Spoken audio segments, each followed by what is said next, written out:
안녕하세요. 스토리텔러 강아랑입니다. 그날 군대 이야기 오신 걸 환영합니다. 네, 초대해 주셔서 감사합니다. 저는 대한민국 해병대 사령부에서 군복무 중인 상병 표준입니다.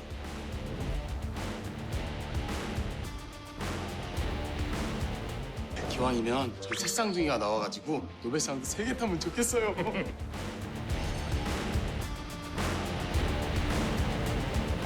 우적 해병 나가신다. 나가신다? 안녕하세요. 스토리텔러 김경식입니다. 그날 군대 이야기에 오신 것을 진심으로 환영합니다. 안녕하세요. 초대해 주셔서 정말 감사합니다. 권예영 중위입니다. 네, 반갑습니다.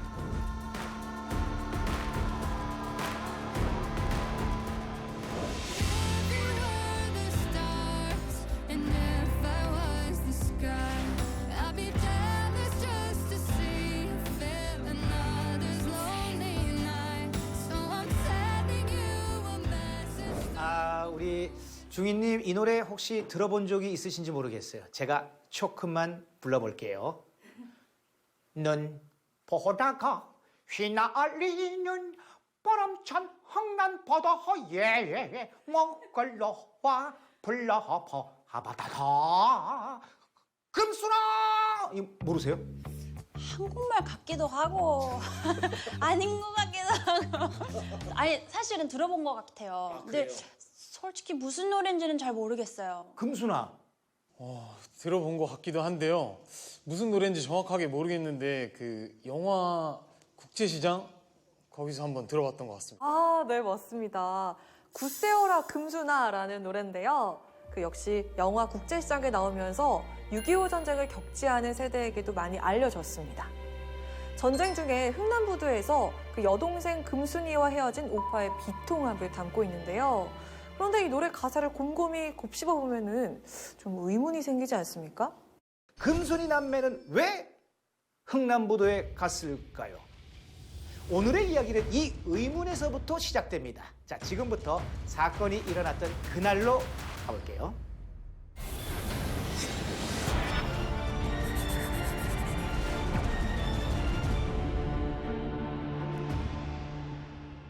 (1950년 12월) 이곳은 눈보라가 휘날리는 바람찬 흥남부두입니다. 자, 이곳엔 수만 명이나 되는 군인들이 있었는데요.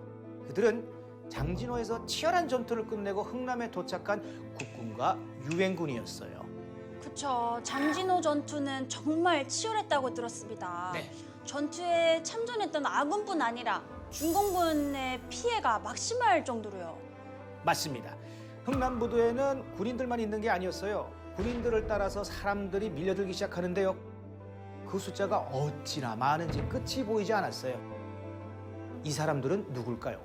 한국으로 가고 싶어 했던 피난민들 아닌가요? 맞습니다. 피난민들은 그 어떤 미래도 보장되지 않았지만 무작정 부두로 향했습니다. 정말 절박함 그 하나로 흥남부두에 모였을 것 같습니다. 흥남부두엔 구축함, 순양함 같은 함정 어선할 것 없이 각종 선박들이 빽빽하게 들어차 있었는데요. 피난민들은 기대했어요. 아, 우리도 배를 탈 수 있겠구나. 군인들이 선박을 타고 하나둘씩 흥남부두를 빠져나가기 시작했는데요. 근데 아무리 기다려도 그 누구도 피난민들을 배에 태워주지 않았습니다.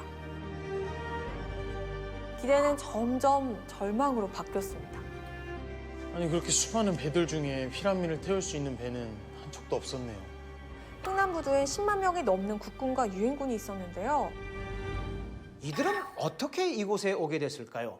흥남부두에 도착하기 전에 장진호 전투를 치르지 않았나요? 네. 장진호에서 철수하라는 명령에 따라 배를 타고 대한민국 남쪽으로 가기 위해 흥남에 모인 것 같은데요. 얼지 않은 항구 흥남에 모인 거죠. 국군과 유엔군은 인천 상륙작전 성공을 발판 삼아서 서울을 수복하고 38선을 넘어 압록강까지 북진을 했는데요. 이때 복병이 등장합니다. 엄청난 규모의 중공군이 참전했다고 들었습니다. 아군은 이 사실을 뒤늦게 알게 되었고요. 그렇죠? 그렇죠. 거기다가 영하 45도까지 떨어지는 살인적인 추위로 더 이상 전투를 이어갈 수 없게 됩니다. 메가더 사령부는 북진 계획을 취소하고 흥남으로 철수를 결정합니다. 근데 또 육로가 중공군에게 다 막혀 있어서 흥남에서 배를 타고 빠져나갈 수밖에 없었던 거죠. 네, 그런데 철수 명령에 따라서 흥남으로 향하던 아군에게 예상치 못했던 일이 일어납니다. 가는 길목길목마다 피난민들이 쏟아져 나오는 거예요. 아군의 철수 계획을 들은 피난민들이 그들을 따라서 흥남으로 가기를 원했던 것 같습니다. 그 아까 흥남부두에 모인 군인 숫자 그거 얼마나 된다 그랬죠?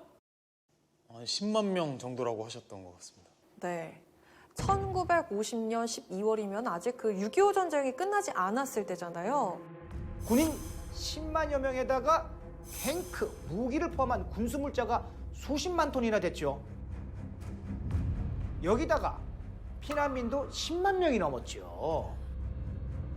20만이 넘는 군인과 피난민의 군수물자까지 정말 많은 배가 필요할 것 같은데요. 흥남으로 피난민들이 오게 된 이유는 당시 이제 처음에는 북한 및 소련이 북한 지역을 점령하고 있으면서 통치를 했지 않습니까? 그때 이제 북한에 있던 많은 사람들이 좀 다르다라는 걸 느꼈던 것입니다. 여기에 따라서 이제 이 김일성을 불신하게 되고 또 혐오감을 갖게 되고 하면서 이제 피난을 하게 된 겁니다. 근데 이제 육로를 통해서 내려오기에는 너무 거리가 멀고 흥남에서는 많은 수송선을 통해서 지금 철수한다더라 이런 걸 듣고 이제 흥남으로 이동을 해서 거기서 이제 철수를 하게 되는 것이죠. 흥남부두에 정박해 있던 수많은 배들 중에 피난민을 태울 배는 한 척도 없었습니다. 그들은 애타는 마음으로 군인들이 배 타는 모습을 지켜볼 수밖에 없었습니다. 자, 이때 피난민들을 태울 배를 구하기 위해서 발벗고 나선 사람이 있었습니다. 예? 그게 누구예요? 현봉학 박사입니다. 현봉학 박사는 세브란스 의전을 졸업하고 미국 버지니아 의대로 유학을 갔습니다. 한국으로 돌아왔을 때 6.25 전쟁이 발발했고 의무관으로 군대에 가게 되는데요. 뛰어난 영어 실력 덕분에 미 10군단 통역관을 맡게 되죠. 흥남부두에 모여있던 피난민들은 대부분 공산주의에 반대해서 유엔군에 협조할 사람들이었는데요. 흥남에서 배를 타지 못하면 목숨을 잃을 수도 있었습니다. 그만큼 아주 절박했죠. 현봉학 박사는 미 10군단장 알몬드를 찾아가서 아주 간곡하게 부탁합니다. 우리를 도와줬던 사람들이 위험에 처해 있습니다. 이들을 모른 척하는 것은 너무 잔인한 일입니다. 그래도 전쟁 중이었지만 사람을 살리고자 하는 그 이런 인류애적인 입장에서 부탁을 하셨네요. 하지만 미 10군단은 달가워하지 않았습니다. 알몬드는 피난민을 대피시켜야 한다는 것엔 동의하지만 나는 그저 명령에 따를 뿐이다 라고 대답합니다. 뭐 군인이니까 명령에 따를 수밖에 없었겠죠. 또 게다가 전쟁 중이었으니까. With you again and to discuss the old times in the 10th Corps when you rendered such distinguished service to our efforts in behalf of the Korean nation. We had no authority in our withdrawal, nor did we have orders in any form to evacuate civilian personnel along with our military personnel. In the next important consideration, we had no facilities for accommodating refugees in our transportation, which were. 이때 또 다른 한 명이 나서서 알몬드를 설득하는데요. 바로 현봉학 박사와 가깝게 지내던 포니 대령입니다. 포니 대령은 항구에 배가 들어왔을 때 어떻게 하면 효율적으로 짐을 실을 수 있을까에 대해 연구하는 전문가이기도 했는데요. 그는 피난민을 실을 구체적인 방법을 생각해냅니다. 네? 피난민을 태울 수 있는 방법이요? 그게 뭐지? 탱크와 물자를 수송하는 LST 424에 피난민을 함께 실차는 거였어요. 현봉학 박사와 포니 대령의 끈질긴 설득으로 알몬드는 피난민들을 배에 태우기로 합니다. 자, 이제 흥남부두로 최대한 많은 배를 불러 모아야 하는데요. 자, 그거는 또 어떻게 했을까요? 그러게요. 어떻게 했을까요?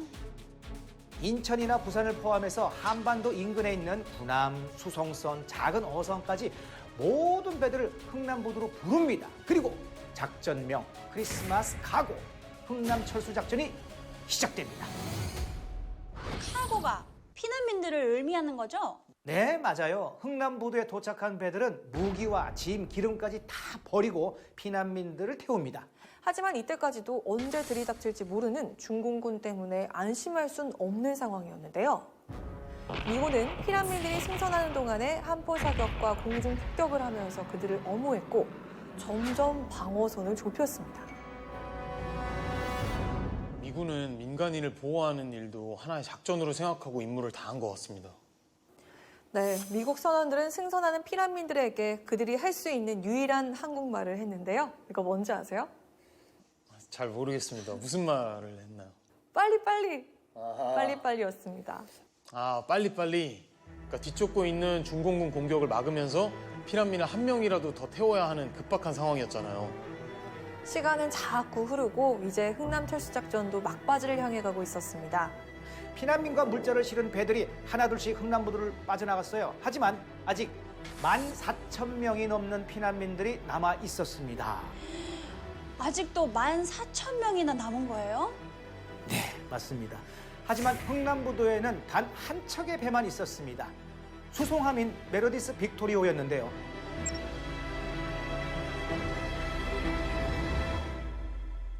일반 승객을 태운 적이 한 번도 없었어요. 5개의 화물칸에는 연합군에 전달할 항공유가 가득 차 있었습니다. 자, 더 큰 문제는 빅토리오 정원이 60명이었거든요. 그런데 이미 승무원 48명이 타고 있었습니다. 그럼 12명만 탈 수 있다는 거예요? 화물을 전부 빼도 2,500명 이상은 탈 수가 없었는데요. 이때 큰 공을 세운 사람이 있습니다. 그 사람은 바로 빅토리오 선장 레너드 라루입니다. 자, 여기서 주목을 할 점은요. 라루 선장이 미군의 명령에 따른 게 아니라 자발적으로 피난민들을 태웠다는 건데요.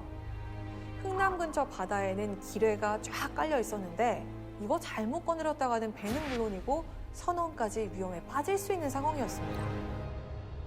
참, 이게 자신과 아무 관련 없는 사람들을 살리기 위해 위험을 무릅쓰고 흥남 부두로 간 거네요. 라루 선장은 피난민들을 외면할 수가 없었습니다. 빅토리오가 흥남을 떠나는 마지막 배였기 때문인데요. 무슨 수를 써서라도 피난민들을 모두 태워야만 했어요. 아니, 화물을 전부 빼도 2,500명밖에 태울 수 없는데 14,000명이 이게 탈 수 있었을까요? 하늘이 무너져도 솟아날 구멍은 있다. 이 말 아시죠? 네. 빅토리오는 크레인이 있는 수송선이었는데요. 나무로 만든 받침대에 피난민들을 태우고 배에 있는 줄을 크레인에 걸어서 끌어올렸습니다. 그리고는 화물칸 제일 아래쪽부터 차곡차곡 피난민들을 태웠습니다. 피난민이 빽빽하게 들어차면 철제와 판자로 갑판을 만들어서 덮고 또 태우고 또 층층이 이런 식으로 쌓아서 갑판 13개를 만든 것이죠. 와, 정말 한 명이라도 더 태우기 위해 기발한 생각을 해낸 거네요. 선박 내부뿐만 아니라 야외 갑판까지 정말 빈 공간 하나 없이 14,000명이 넘는 피난민들을 모두 태웠습니다. 모두요? 네. 10만 명을 이제 싣는 겁니다. 배 한 척에 그저 한 1,000명밖에 들어가지 않는 배, 뭐 우리가 한 10,000여 명 실은 배도 있습니다.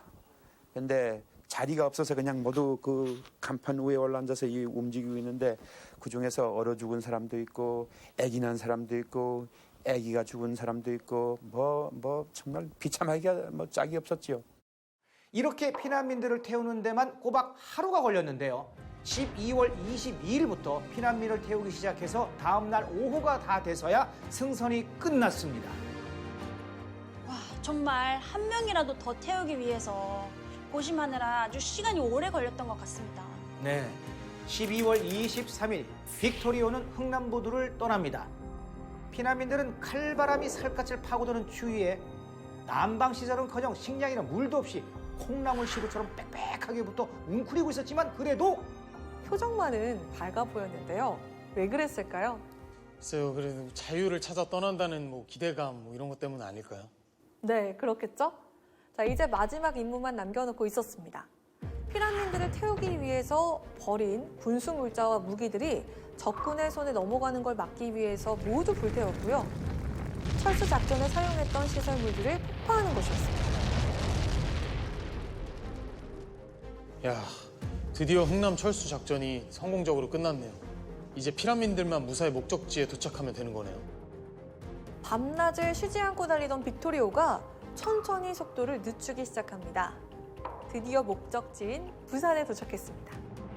배가 멈추자 여기저기서 웅성웅성하는 소리가 들리더니 한호와 함성이 터져 나왔습니다. 그런데 한참이 지나도 내리라는 말을 안 하는 거예요. 아니, 또 무슨 일이 생긴 건가요? 6.25 전쟁 초반에 낙동강 방어선이 밀리면서 남쪽으로 피난을 가는 사람들이 많았는데요. 대부분이 부산에 정착을 했습니다. 빅토리오가 도착한 12월에는 더 이상 피난민을 받지 못하는 상황이었어요. 빅토리오는 부산 근처에 있는 거제도로 방향을 돌립니다. 어떡해요. 12월 25일 항해하는 내내 굳게 닫혀있던 화물칸 갑판이 열립니다. 피난민들은 무사할까요? 현장에 있던 빅토리오 승무원들은 갑판을 차근차근 치우고 화물칸을 내려봤던 그 순간을 평생 잊지 못한다고 했습니다. 새카만 눈동자 수천 개가 동시에 위를 바라보고 있었던 거예요. 와, 이거는 뭐 얼마나 기다렸을까? 얼마나 기다린 거예요? 그러니까요. 정말 엄청 감동적이었을 것 같아요. 물 한 방울 없이 기레가 가득한 바다를 건너왔지만 그 누구도 목숨을 잃지 않았습니다. 거기다 기적 같은 일이 벌어지는데요. 무슨 일이 일어났는데요? 거기서 5명의 소중한 생명이 태어났어요. 정말 크리스마스에 일어난 기적 같은 일이었죠. 빅토리오 선원들은 아이가 태어날 때마다 김치1, 김치2 이렇게 김치5까지 이름을 붙였습니다. 듣기로는 이제 미군들이 이제 6.25 전쟁 때 이제 후퇴를 하는데 흥남부두를 통해서 이제 후퇴를 했잖아요. 미군들이 이제 준비한 그 피난민 수송선 거기에 이제 우리 피난민들이 타고 내려왔는데 그때 그 승선한 메르스 빅토리오에 근무하셨던 그 사무장님이라든지 항해사 조타수 이런 분들이 그 한국을 상징하는 게 김치니까 그 배에서 난 아이들을 김치 시리즈로 불러주자. 김치 1호, 2호, 3호, 4호, 5호 순서대로. 그래서 김치라는 이름을 붙였고 제가 제일 먼저 5명 중에 태어났다고 그래서 김치 1호라고 그렇게 로버트 런이 그 사무장님한테서 몇 년 전에 이야기를 들었습니다. 빅토리오는 2004년에 기네스북에 등재가 됐고요. 미국 의회에서 해상 재난 상황에서 혁혁한 공을 세운 선박에게 주는 갤런트 선박상을 수상했습니다. 또 현봉학 박사는 피라민을 구하기 위해서 노력한 공정을 인정받아서 6.25 전쟁 영웅에 선정이 되기도 했습니다. 장비와 보급품, 병력 철수를 조직적으로 이끌면서 피라민을 무사히 구출하는 데 공헌한 포니 대령도 청동 무공훈장을 받았습니다. 그리고 그의 손자인 네드 포니는 2021년 국가보훈처가 주관하는 유엔군 참전용사 후손을 위한 나눔 의료 사업의 첫 대상자로 선정되기도 했습니다. 그렇게 갈망하던 자유를 쫓아서 대한민국 땅을 밟은 피라민들은 이곳에서 새로운 삶의 터전을 마련해 갔습니다. 갑자기 이렇게 이제 피신을 내려왔으니까 뭐 가진 돈도 없고 가재 도구도 없고 그래서 내려오니까 일정한 기간 동안 이제 피난민 수용소 거기에 이제 생활을 하셨고요. 저희들은 거기에 얼마 안 있다가 다른 피난민들도 다 마찬가지지만 다 뿔뿔이 헤어졌어요. 그래서 피난민 수용소 그 인근에 거제도에 아양이라는 데가 있는데 지금 대우조선이 들어선 장소가 그 아양입니다. 거제도에. 거기에 원주민 한 분이 이제 코너에 있는 단칸방 하나를 저희들한테 무상으로 이렇게 빌려주셨어요. 그래서 그 음식도 자기네들이 있는 것도 나눠 먹고 자기들이 쓰던 가재도구도 좀 우리한테 제대로 주시고 그래서 항상 저도 피난민이지만 우리 이보고도 피난민들은 전부 항상 거제도민들한테 고마움을 잊지 않고 그렇게 살아가고 있습니다. 오늘 이야기를 듣고 어떤 생각이 드셨어요? 현봉학 박사, 라루 선장, 포니 대령, 흥남 철수작전에 참가했던 모든 한국군, 미군은 피난민들에게는 생명과 자유를 대한민국 국민에게는 감동과 희망이라는 크리스마스 선물을 안겨줬다고 생각합니다. 미군은 급박한 상황 속에서도 군인들만 철수하지 않고 피난민들을 북한에서 탈출시켰습니다. 그들이 보여준 인류의 덕분에 흥남 철수작전은 성공적으로 끝이 났습니다. 우리들의 흥남 철수 작전 같은 경우는 이제 흔하게 말해서 자유주의, 인도주의, 평화주의 이렇게 이제 세 가지 단어로 이제 표현을 합니다. 미 제19군단의 임무는 피난민을 수송하는 임무가 아니었기 때문에 사실 버리고 올 수도 있었던 것입니다.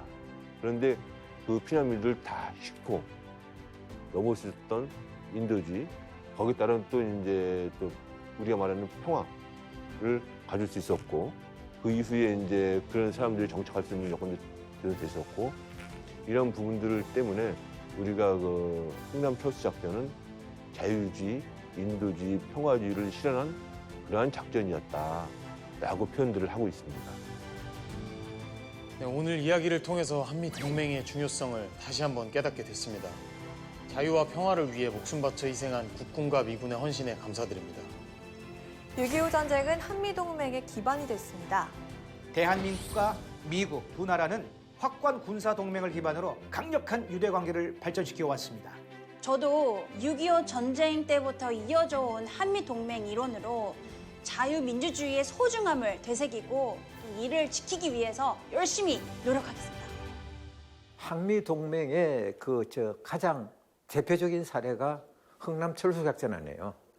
물론 미군들이 우리 피난민들을 안 태워주고 군수물자들 이거 싣고 다 내려올 수는 있는데 한미 동맹이 아니면 저희들은 제가 지금 이 순간에 인터뷰를 할 수 없겠죠. 6.25가 난 지 벌써 73년이 되다 보니까 젊은 아이들한테는 이야기를 해줘봐야 윗세대에서 일어난 잊어진 전쟁으로 되잖아요. 6.25 한국 전쟁의 진짜 역사적인 의미 내지는 한미동맹의 중요성을 다시 한 번 더 우리 젊은이들에게 좀 각인을 시켜주고 진짜 잊지 말도록 이렇게 요청드리고 싶어요.